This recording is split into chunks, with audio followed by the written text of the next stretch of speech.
Hello बच्चों, welcome to PW. तो चलिए अपन इस क्वेश्चन को देखते हैं। क्वेश्चन क्या बोल रहा है?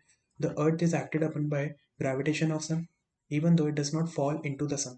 बाय, ये अपन को पता है। तो काफ़ी इजी क्वेश्चन है, इसका रीजन भी काफ़ी इजी है। यहाँ पे आइए अपन इसको देखते हैं। Let me just make a diagram. ये मान लो सन है,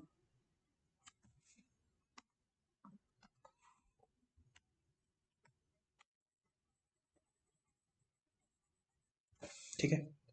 और सन के पास में अर्थ है जो कि इस ऑर्बिट पे रिवॉल्व कर रही है around the sun.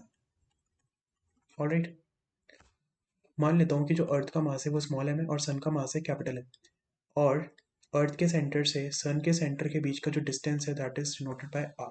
Late say अगर मैं इनके बीच में फोर्स ऑफ अट्रैक्शन लिखना चाहूँ तो फोर्स की वैल्यू क्या होगी?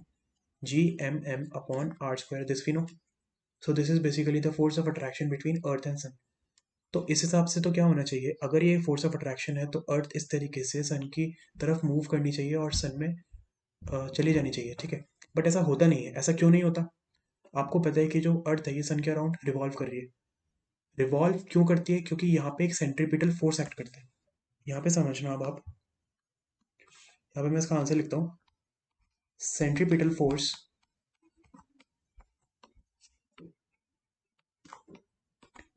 is responsible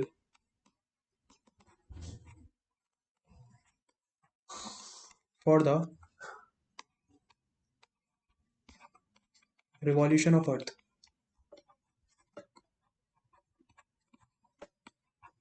around the sun।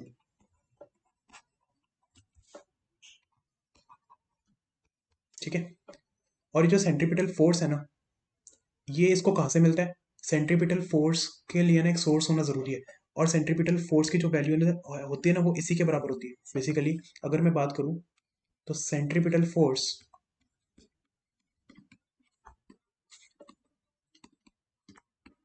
is obtained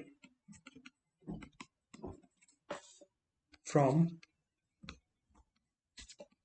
gravitational force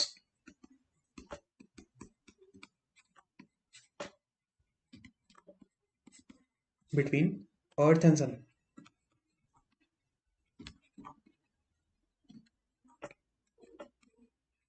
So the gravitational force is utilized।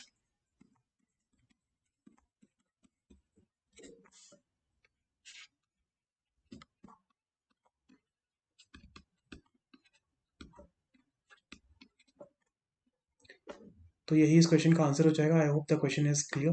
Thank you.